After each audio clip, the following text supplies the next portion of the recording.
Tighten your lines as we get ready to sail the seven seas on the Political Pirate Podcast. Join Captain Ted Yoho and the salty dog John Martin as they search far and wide for the greatest treasure of all, the truth. From local Florida news to nationwide stories and the globe beyond, we've got it all mapped out. Now here's your hosts, the salty dog John Martin and Captain Ted Yoho.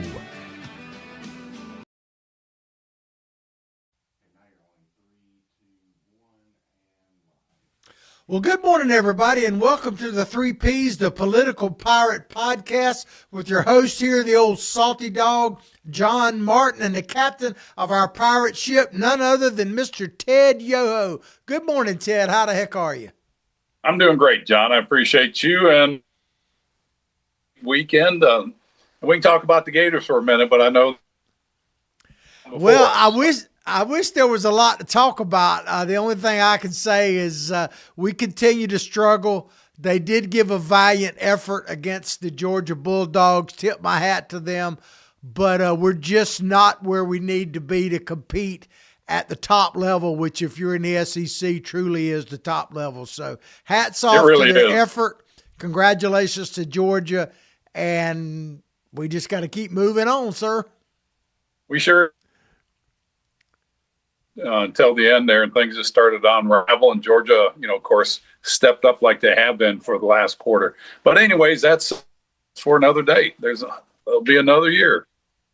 Absolutely. Well, I hope we don't get into the whole wait till next year deal over and over again, because that was basically our mantra for a long, long time. And the guy that changed it all actually is where we're in the house of Steve Spurrier here at the Spurrier's Gridiron Grill in Celebration Point. Steve Spurrier, you see all these helmets, they represent basically his career. He's the one that ended wait till next year, that's for sure.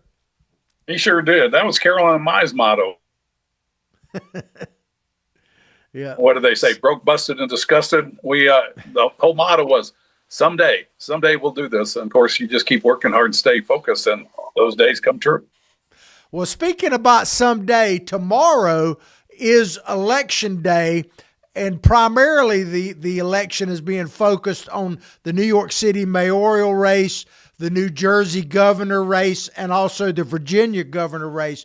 And that all takes place tomorrow. So the question I have, Ted, and is going to really be depending on the results, people are looking at this as a potential what they call bellwether election, an indication of how President Trump is doing and what the midterms might be like. And in fact, in both New Jersey and Virginia over the weekend, Barack Obama was there campaigning for the Democratic candidates, and he clearly was trying to make it all about Donald Trump. What are your thoughts on the bellwether aspect of it, where we stand with those three big elections, New Jersey, Virginia governor, and the mayoral race? What are your general thoughts on it at this point, Ted?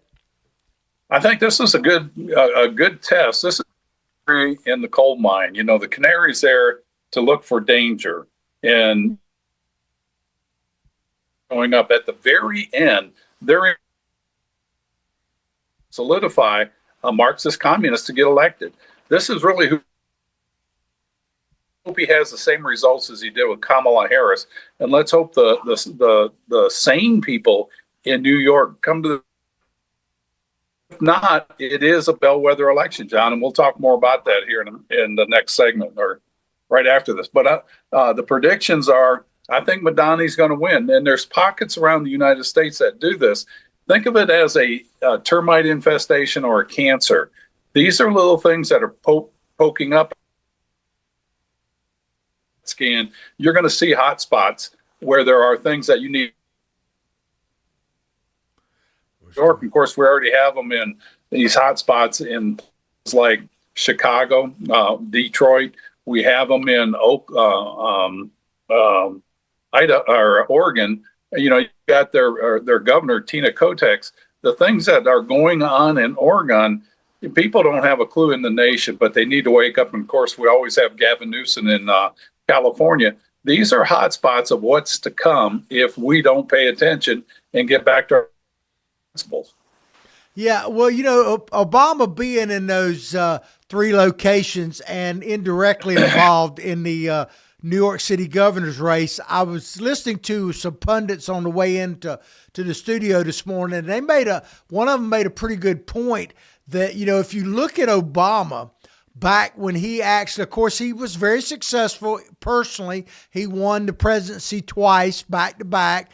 But also, especially during his second term, if you look around the country, and people tend to forget about this, a lot of state legislatures and governors' races switched during that time. So there were multiple legislatures that went Republican during that time. And so he's not necessarily carried over into the general elections for other people. And in the New York City race, I find it very interesting that Obama came out over the weekend and said he admired Mondami's campaign. He didn't say he admired the man, and he didn't endorse him. He said that he admired the campaign that he was doing and offered to him in a phone conversation, apparently, that if he were to win, that he, Barack Obama, would be willing to be a sounding board going forward for, how to govern and all of that kind of stuff. So it's a really weird non-endorsement of Mondami. What do you think is going on there? I think it's chicken crap. I don't want to say the other word, but he wants to endorse the guy, but he doesn't want to. He doesn't want to do it publicly. And I've talked to you about this before. I had a lot of people when I was running against the incumbent. They said to me, we're going to support you, but we're going to come out and tell anybody. It's chicken crap is what it is. If you feel that way, just stand up and do that. He's like a parasite. His ideologies are like a parasite. They just eat away at the host. The host is the United Constitutional Republic. He despises that. Parasite consumes on their host, and they weaken it. And that's our job to give them a parasiticide, a deworming. That kind of mindset in America just doesn't float. And with Obama, he number one, he disliked this country. I mean, it's evident in his book. He even came out and said that. You look at the tour he started when he got elected. Around the book, Life After America, or The Decline of America, What Happens Next. And so he wasn't looking at building up this country. He was preparing for it to fall down and rebuild it in his image. And that re-image that he saw is the socialist utopia, or the utopic socialism that they want to espouse, that it's so good for you. Look at Cuba, look at Venezuela. I mean, you can look at all in this country. And like I said, he's a parasite that just needs to be dewormed and getting rid of. Well, you mentioned something there that really kind of strikes a chord with me, because it's going to play into the topic we're going to talk about when we come back from break here in a few minutes. But, about being chicken, what you talked about, and it wasn't salad. I would take that actually out a step further and say to the American people and people listening to us, because a lot of times we see people who just don't want to get involved politically. They just, they may vote, they may not vote, but they just shy away from taking a stand and that kind of stuff. And I think we've got to get past that as an American people. I'm not saying you have to agree with me on any particular thing, but the days of us standing on the sideline and believing that we can actually preserve this nation and be a free country with prosperity, I believe are quickly coming to an end. I'm not predicting the end of America. I'm simply saying if the American people don't make a stand, if we don't become politically active, if we don't get educated, motivated, and activated, we're going to lose this great nation. So I would tell people, I'm not saying everybody, Ted, has to be, as outspoken as like you and I are, but if you think you can just stand by on the sidelines and still live in the freest nation on earth, especially your grandchildren, it's just not going to happen. It's not, John. And people, they don't realize how close we are to this thing flipping. And we're going to talk about that when we come back. I've got some examples I want to talk about how quickly this can change. In there with that organization that had Biden in there, and it was Obama. And Obama is playing on the outside skirts, and he to come out and say, I support this guy, but he's doing everything he can to support Madonna around the country. And this is why when we come back, I want to talk about the indicators they're right out there in front of us. And all we have to do is look at them and say, and wake country. Yeah, well, just to give you an example, I mean, who knows exactly what's going to happen, and if Mondami wins, what's going to happen in New York. But there's no real dispute, if you will, that we're going to have a communist takeover of the city of New York. Who would have ever thought that the Empire City would would elect a communist mayor, and an Islamic fundamentalist? Really, I mean, I don't know how else to sugarcoat this. I'm not trying to, but he's all polished and shiny and all. But if you really listen to what he says, and you can, my parents used to always say, you can tell who you are by who you hang out with. If you look at who he hangs out with, he's hanging out with radical Islamic fundamentalists. So we're going to see, unless some miracle happens, a communist takeover of New York City. So it's actually happening. It's not a theory. It's happening. Well, since you brought that up, let's put off the brake a little bit, because I preached about the takeover that I saw in D.C. in my last year in Congress. I mean, it was so, and that was in 2020. Look what has transpired since. Marxist progressives have come out of the closet. They're not shy about it anymore. And they're not shy in the direction they want to take the country. The testing grounds is New York City, the mayor's race. I mean, that's probably the ultimate testing ground. And like you said, it's a city, the Big Apple, they've got all these accolades. It's Wall Street. It's the Statue of Liberty there, that just talks about if the Democrats or Republicans would have a credible candidate, if they would have had a credible candidate, then Madani would not be polling as high as he has and possibly being the next mayor of New York City. And you're right. You are who you hang around with, the books you read, and the movies you watch. And we see who he hangs around with. We've heard his rhetoric about and it makes one wonder, are there many people in New York City? Are there that many people that are of communist mindset, and the ones embracing socialism, are they just ignorant of the next phase coming after socialism, or are the citizens of New York too? And are they ignorant about what they're soon to lose, John? And we're seeing history play out, not just for New York City. The eastern Canadian provinces are surrendering their AR-style rifles and high-capacity rifles to the Canadian government. The western provinces said, we're not participating. We're not going to do this. And this was not a law. This was an order from Justin Trudeau, kind of like an executive order that he signed. It wasn't voted on. And the memos have already been sent out to the people that if they do not turn in their guns, the government requires them to turn them in. They will have all their intellectual, or the IT of things that controls everything. And the way they're doing this is in Canada, if you have a gun, you have to have it registered. And so the government knows what guns you have, how many you have, what types they are. And if you don't participate, this is exactly what happened. If we go back to 2022, I believe it was, when they had the Canadian trucker convoy protest. You remember that? Oh, yeah. That convoy protest was known as the Freedom Convoy. It captured global over COVID-19 vaccine mandates that states, they had to have proof of a COVID vaccine. And it just went on for 14 days. The truckers went into Ottawa and all the different capitals. It caused a shutdown of large stretches of their highway. And there were thousands of trucks and supporters. They had a GoFundMe page. And the government of Canada shut down the GoFundMe pages, so the money wasn't.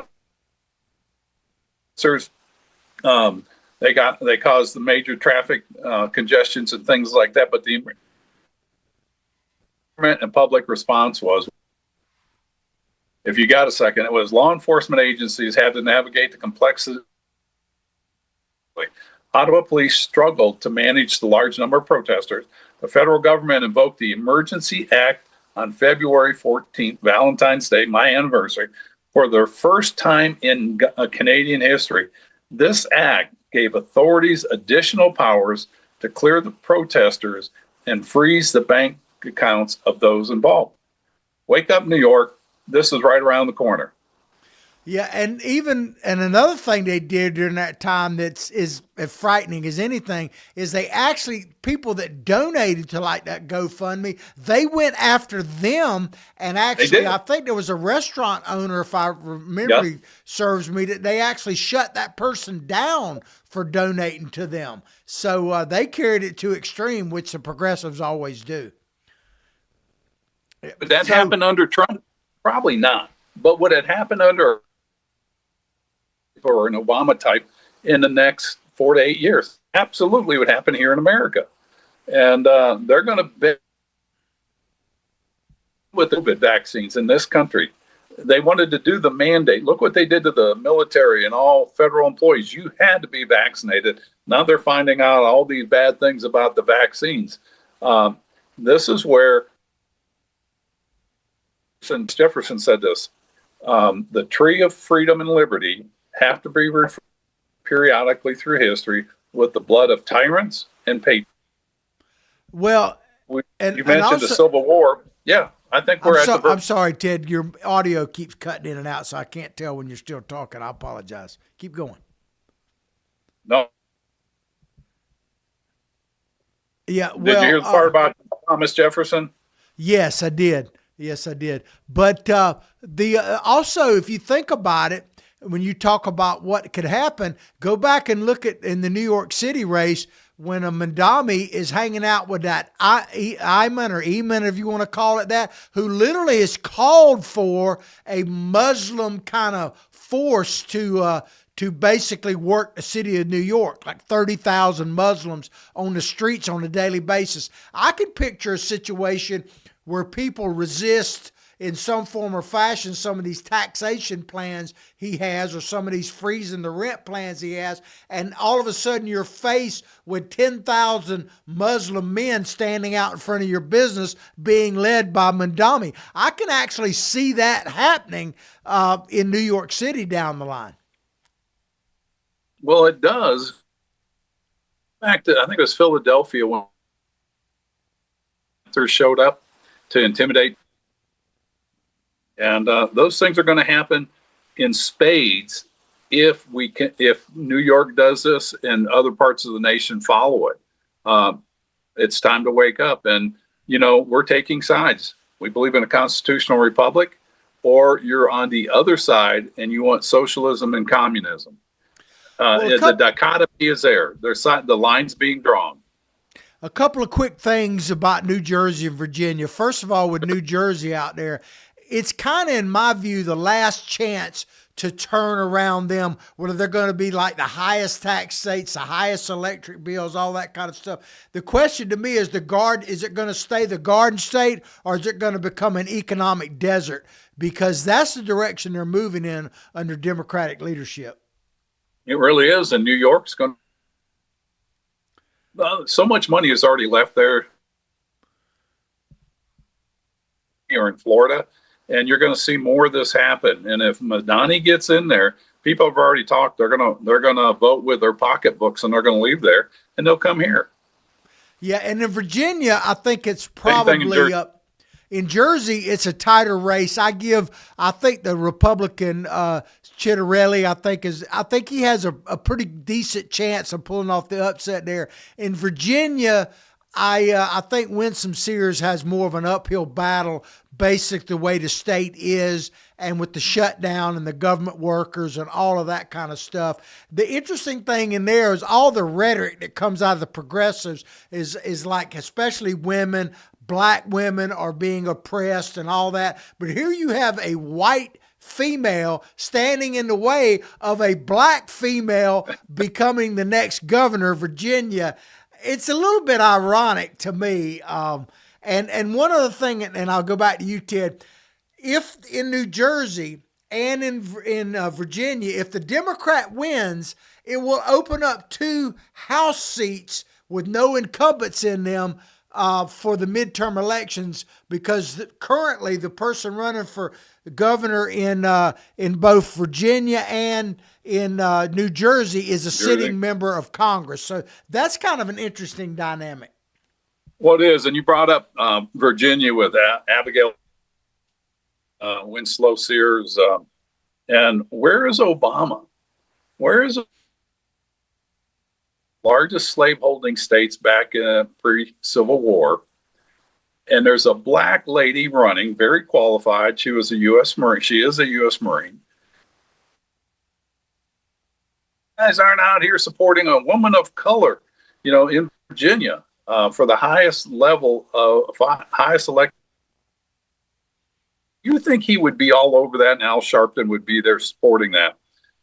They're supporting the white lady because she supports their ideology, anti-American.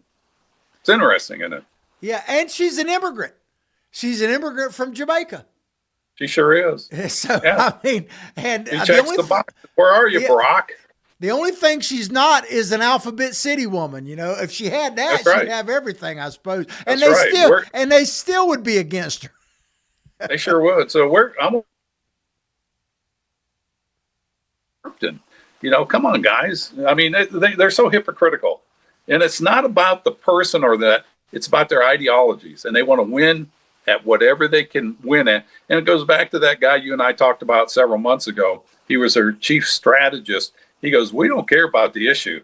We just want to win. We don't care if it's right or wrong or we're on the wrong side of that. We just want to win. And, I think that speaks loudly. The other side, the Republican Party, want to fight to preserve this nation and up and start doing that. Yeah, well, also, I just want to make this point before we go to break, Ted, that, we're focusing on these big 3 races, but there are local elections all over the country. And, all elections are somewhat local, including right here locally in Gainesville. You have what I call the GRU election. You have a thing on the board where people literally are probably going to be voting for the government to take the utility back, which, if you're out there listening, ladies and gentlemen, means that you're voting for a higher electric bill. So, to vote yes to take back over GRU, but I would just encourage people, it's all about turnout. So if you live in any of these states where there's election, whether it be school board all the way up to these governor's races, get out, cast your vote, get your neighbors. If you have family members that live in these places like New York City, Virginia, and New Jersey, tell them to get out and vote. Let your opinion be known. Don't be afraid, because it's all about turnout, really, at the end of the day. If you think about the GRU, 1977 until about 4 years ago, the GRU, they charge are some of the highest in the state for electricity. It's been a fight. I remember coming up to game members on the GRU in the past. I don't know what it is now because I've been same fight. It's just like Congress. It's the same fight. Instead of solving the problems, and it's a government utility run entity, they're going best and the least expensive electricity for their city. Becomes a war between the different control that, and the county commissioners of Gainesville, they don't want to relinquish control, yet they have no expertise in running a power company. Except for running it in the ground. Well, we're going to take a quick we're going to take a quick commercial break. We'll be right back. If you want to be a sponsor of the show, look at the line that says Contact Freddie and make that call. But stay tuned, because we're going to come back with a topic that really is critical to, I think, the whole country. And it's compliments of the captain of our pirate ship, Ted Yoho. So we'll be right back, Ted. Although the owner of Lewis Oil Company maintains she is 29, Lewis Oil turns 60 years old in June. Chevron would like to recognize the North Florida second-generation family-owned business, celebrating its growth and staying power. Lewis Oil Company maintains significant on-hand supplies, strategically located fuel depots, a delivery fleet, on-site service, fuel card locks, and convenience stores. Lewis Oil Company understands its responsibility in the local economy by providing service and delivery on demand and in crisis. As a first responder for 18 Florida counties and the Southeast from Texas to Virginia, we are proud of this rare accomplishment. Lewis Oil delivers. This is Ward Scott, and I want to thank all our sponsors who keep the show going and pay the bills. The Ward Scott Files premium sponsors are Crime Prevention Security Systems, large enough to serve you, small enough to care. Meldon Law, the only official injury partner of the Florida Gators. The Ward Scott Files Gold sponsors are Lewis Oil Company, Shoot GTR, On the Spot Dry Cleaners, R&R Construction, and Style Cuts. If you are interested in promoting your business on the show, you can visit our website, www.wardscottfiles.com, and click on the Advertise Here banner on the right side of the page, or call my friend Freddie at 352-284-3733. Again, thank you to all the great businesses that support the Ward Scott Files. And remember, if you like the show, thank our sponsors and support the businesses that support us. What you just said is one of the most insanely idiotic things I have ever heard.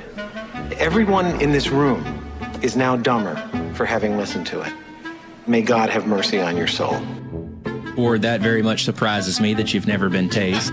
You can't handle the truth! All bees poop. A warthog. He's going to come up the steps. Here he comes. Oh my goodness, and he's huge.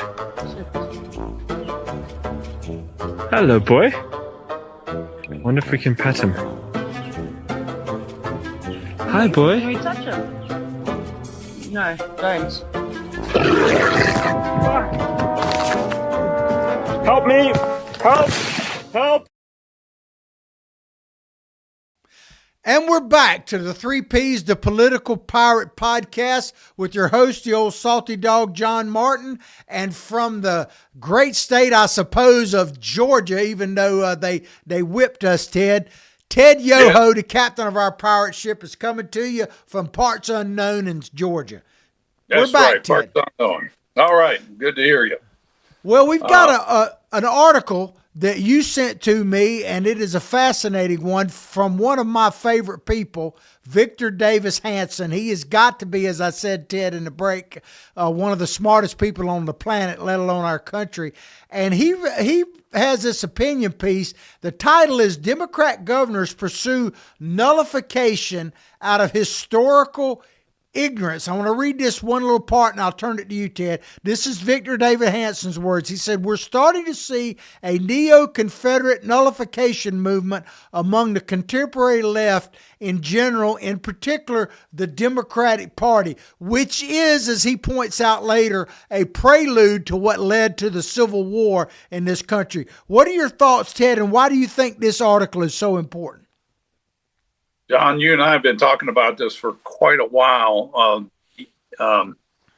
The possibility of a civil war in which nobody wants. But when you see what's, history being repeated right in front of you, what you're seeing is a nullification movement. And we're seeing it by you're seeing it by Governor Pritzker of Illinois, and then you're seeing the mayor. The different mayors around the country, Karen Bass, you're seeing it by Gavin Newsom, you're seeing it by that governor in Oregon, Tina Kotek. They don't want the federal government there. They say they're going to rule their state, but they're going against federal law, mainly the immigration law. And when you start seeing this and they start talking about nullification, All you have to do is go back in history. George Washington had to squelch a uprising, Shays Rebellion back 1817, 1800s, and used the government troops. We saw Eisenhower do the same thing. During Andrew Jackson, they did this in 1829, I think it was 1829, 1830. South Carolina was going to secede from the nation, be over slavery. And we had strong leaders, and Andrew Jackson says, no, you're not. And he had troops mobilized. They were set up to go into South Carolina. And he said that we have to preserve the Union over everything else. If we don't preserve the Union, we don't have a nation. And we're at the same point now. And so we're at a very dicey time when you get Pritzker of Illinois and Newsom and these other people all saying, no, this is our jurisdiction. You stay out of it. And you're right. This is exactly what led to the Civil War. And it was over tariffs and slavery and taxes. And time the Civil War came, the leading cause was probably slavery, but tariffs were right there too as one of the major causes. And Andrew Jackson was able to put it off from 1829-30 to when the Civil War broke out in the 1860s. Yeah, well, you mentioned a couple things there, like about Victor David Hanson and how we've talked about this for a while. So first of all, I'm just glad that we can inspire Victor David Hanson to That's write right. this article. He's obviously been watching it. So Victor, you're welcome, and please feel free to come on the show. And then you mentioned that other presidents have actually called out the military to go into states. I thought the media told us that Donald Trump was the only one that's ever done this in the history of the country. My God, imagine that. And we pointed that out a while back too. But you mentioned this, and I want to make a point. I'll turn it back to you, Ted, that Pritzker says, Mr. Hanson says this of Illinois, Governor Newsom and all, and different ones you mentioned as well. He said they openly, literally, candidly say that the federal immigration laws shall not be enforced in their jurisdiction, their state, county, and local municipalities. This is precisely what happened, as Mr. Hanson points out here, that led to the Civil War, essentially saying that there is no room for the federal laws, have no jurisdiction in our state. And that is exactly what these governors are saying. No, it is. Are you still there? Yes, keep going. Okay. I can hear you loud. They are. And it's Victor David Hanson says this very well. And I think we've talked about it. They're completely ignorant of history. They have a responsibility, just like the president, to faithfully execute the laws of their state. And, I don't believe their state law that we can overlook illegal immigrants. Things are changing in this country. Changing rapidly. You look at the what's going on with our military. You look at what's going on in the world. China is in, I don't want to say death throes, but they are economically hurt. They're gearing up for war. European Union's gearing up for war. We've got our boats down in the Caribbean and Puerto Rico, and we see what's going on with Venezuela. There's a lot of moving parts with all this mayhem going on, and the best thing that China for Russia or Iran or any of the countries that don't like us is for America to break out in a civil war. And they're the ones that are funding a lot of this nonsense that are going on. The Black Lives Matter and Antifa, they're being funded by communist organizations. Then you look at the mayor race in New York City, that's being funded by the communist organizations.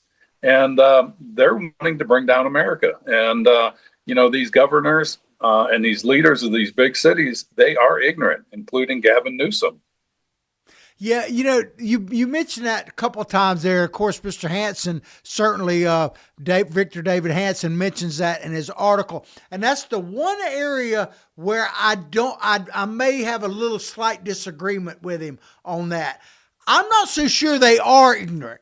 I think they know exactly what they're doing. I'm not saying they necessarily want a civil war, but they're pushing that envelope as far as they can, because really, at the end of the day, what Pritzker, what Newsom, people like that, because these are highly educated people that come from very wealthy backgrounds. I don't think they're ignorant. I think they're power hungry and they're pushing it to the limit. I think they know exactly what they're doing. Now, the people who are following them and giving them support are definitely probably ignorant, but I'm not so sure that falls in. I think it's more sinister than that, Ted. Well, I agree with you 100%, but I'd say they're ignorant. They're ignorant because they don't know what's coming out, what's going to be the aftermath of what they're doing. They think they're right on what they're doing, but they're ignorant, knowing the pain, suffering, and the destruction that's going to happen if they keep pushing this.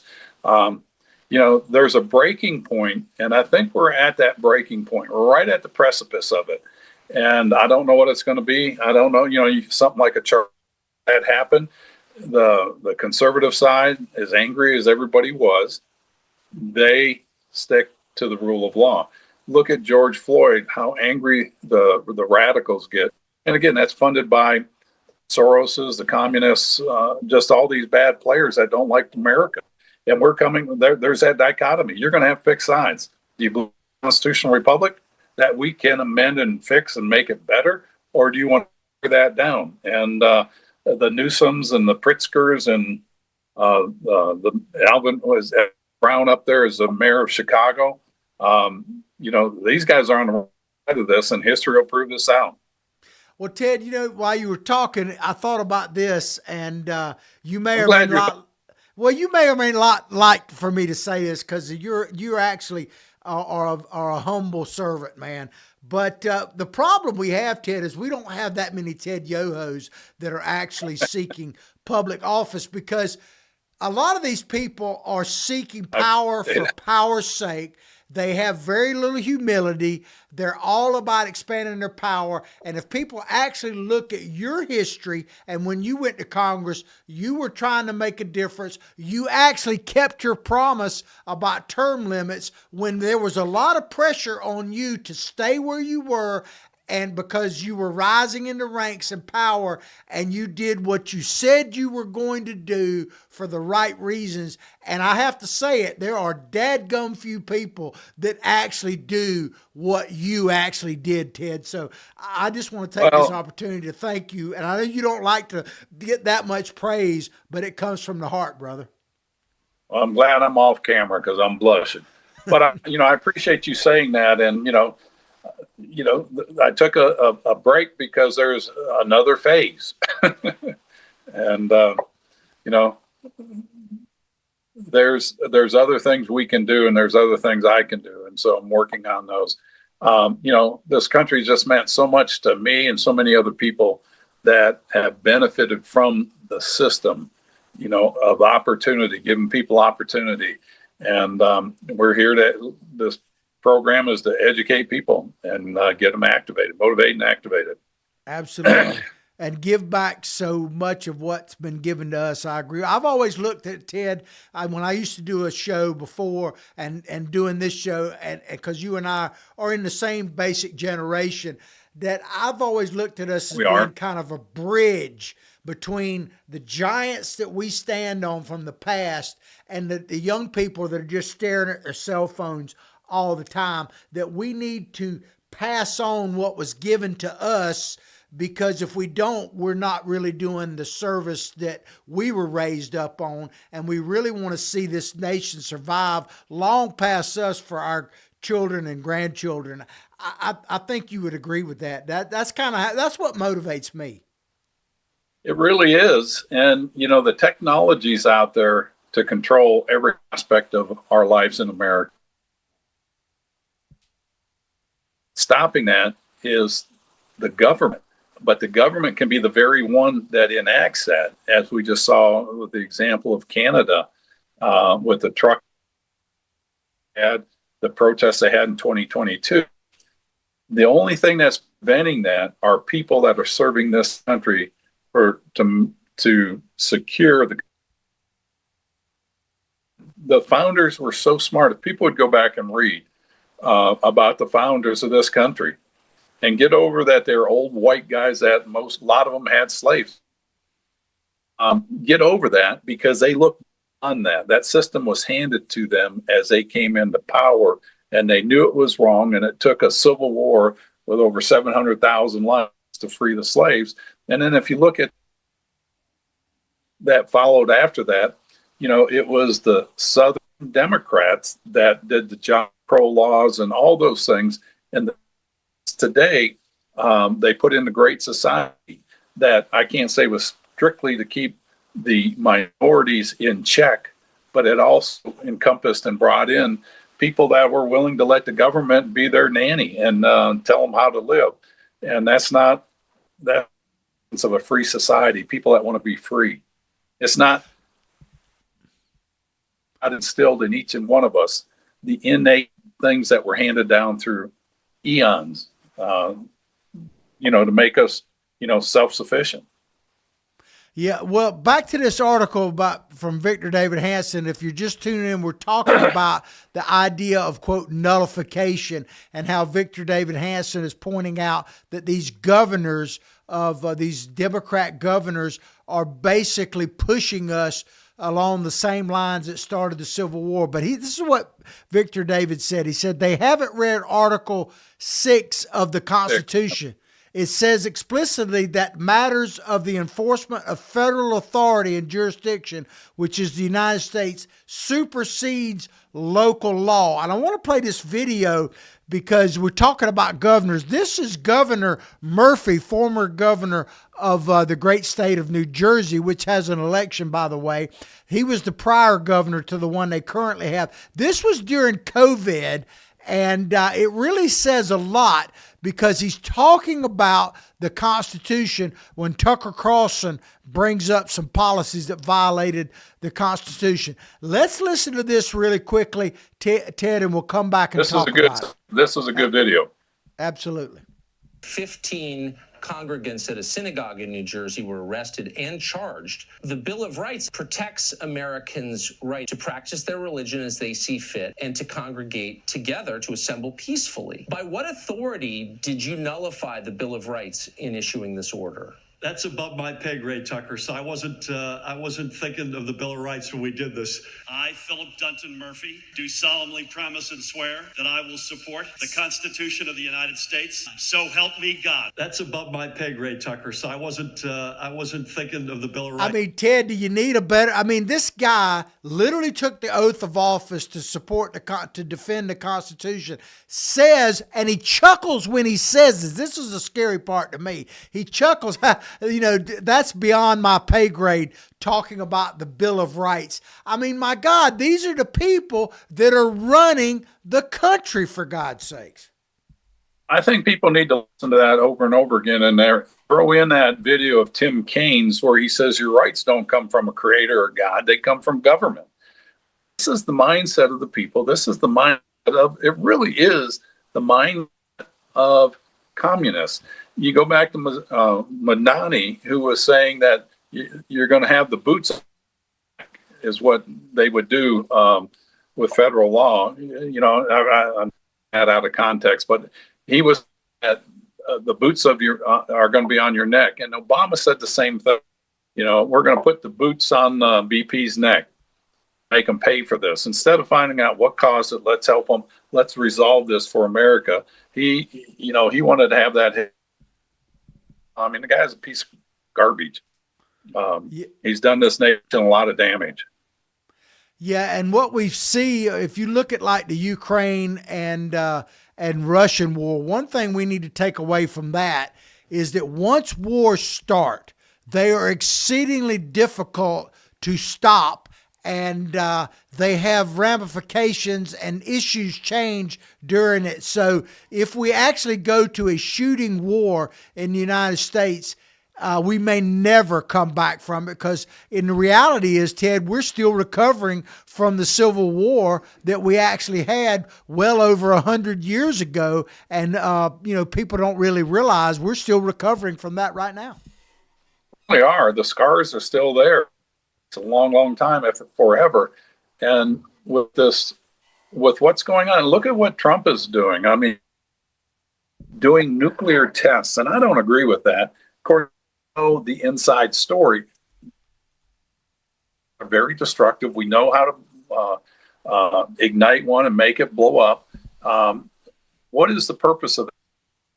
How big your gun is, how big your bomb is? And it reminded me of Rubio saying, well, you got small hands.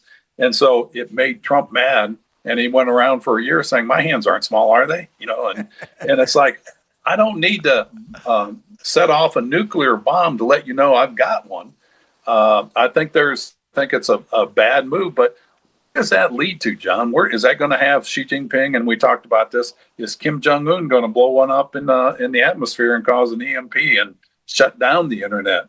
And these people that are dependent on the internet and their social media and how many likes they have, if that all goes up and poof, they're going to be lost. They are going to be the zombies of those movies that we see. They won't know how to act. And I'm sure you saw the videos, and I don't know if it was AI generated or not, but certainly we've seen this, when there's hurricanes and things like that, where they said the SNAP program was ending November 1, and these people raided Targets and Walmarts, just stealing stuff and going out because the registers, the EBT card didn't work. So they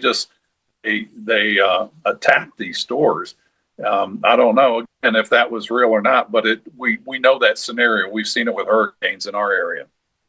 Yeah, absolutely.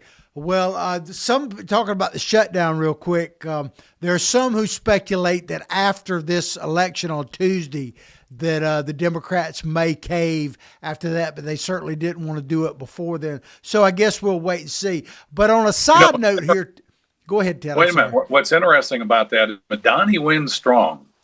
It's going to empower the Democrats, and I don't think you'll see a shutdown. If he loses, I think you'll see the shutdown get over real quick because they're like, we really screwed up here. And I hope the people in New York realize this. Cuomo is a flawed candidate, but you know what you get with him. Swally, the other guy, he stands on his principle. He wants law and order, and he will be there for a term. And then you can put somebody in there and get a better candidate. But with Madani, you know exactly where it's heading, and it's a place you may not ever be able to come back in your lifetime from.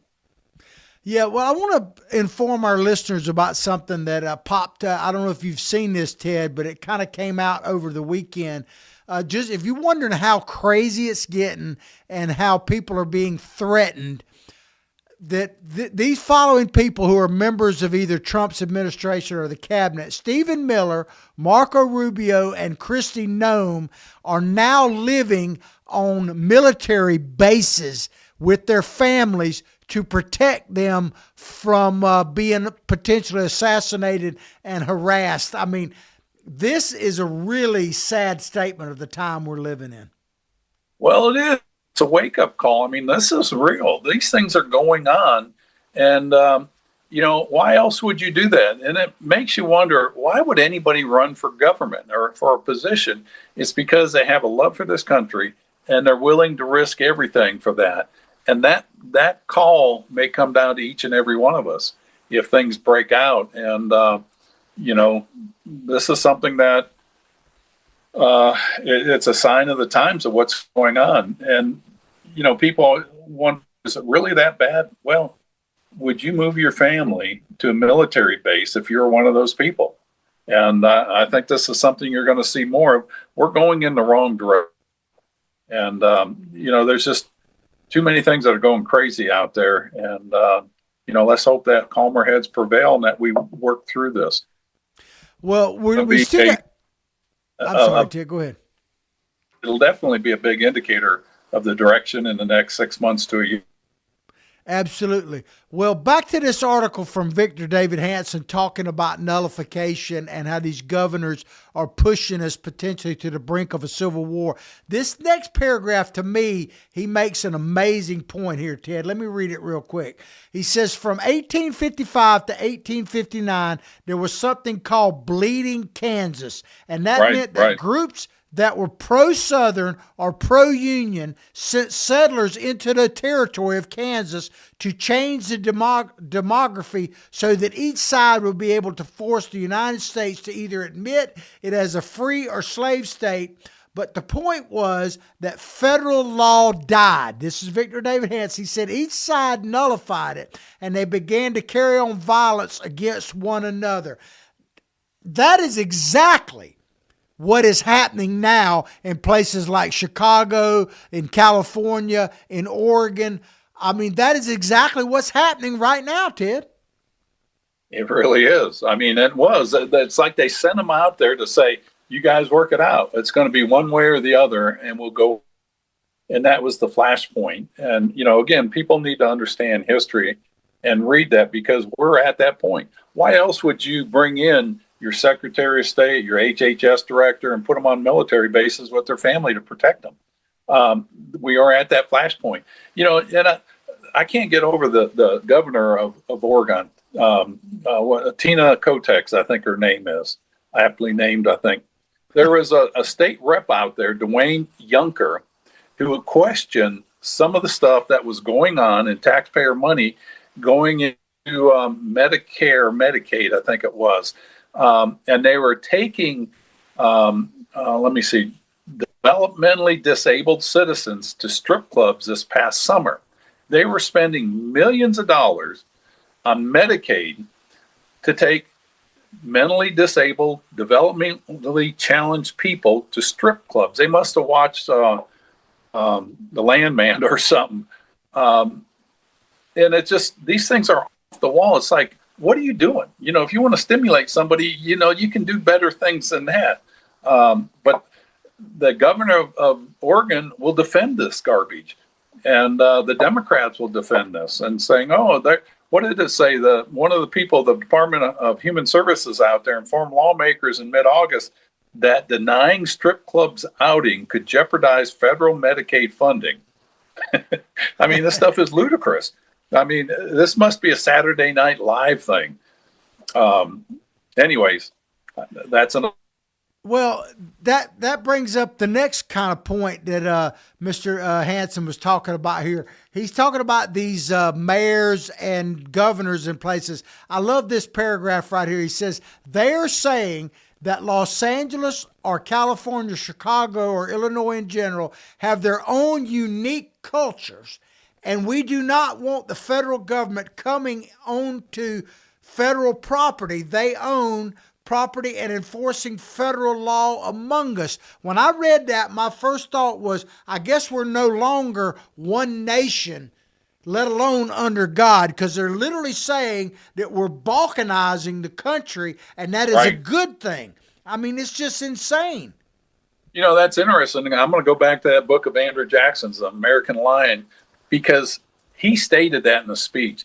He said, if this country, if one state can pull out of the union, the union goes away, because is that state going to be recognized by a foreign nation as a sovereign entity, and is each state going to follow suit? So you don't have a United States, you have a collection of these small countries.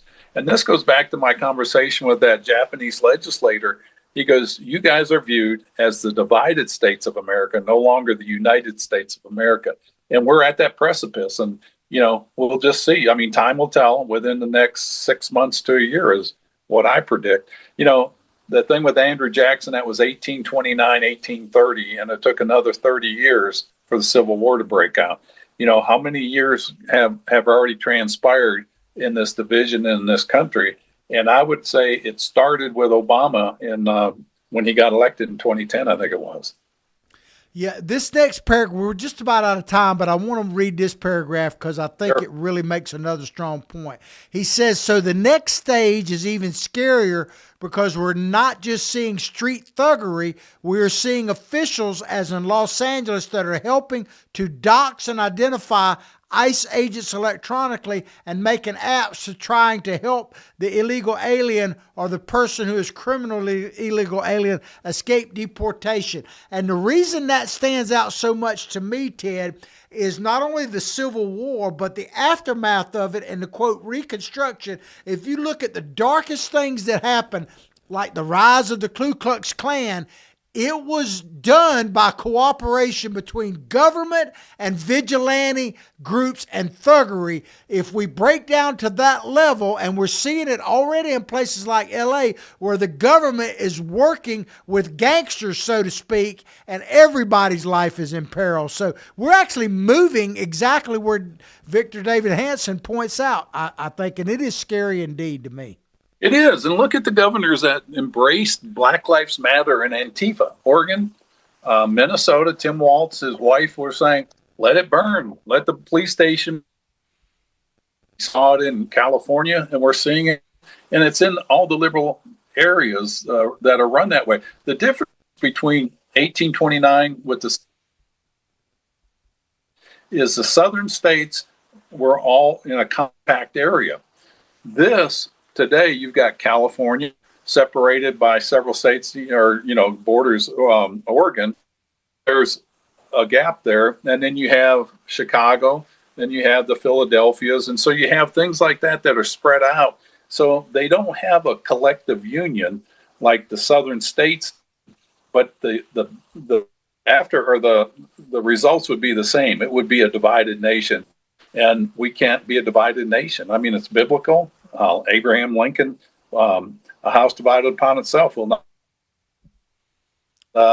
That's where the federal government will come in and say, they'll have the final word in this. Say, we're a United States of America, and they'll strip these people of their power, which needs to happen. If the citizens can't do it, the government will. And I don't want that to happen. I don't think anybody does, but we're right at that precipice, John.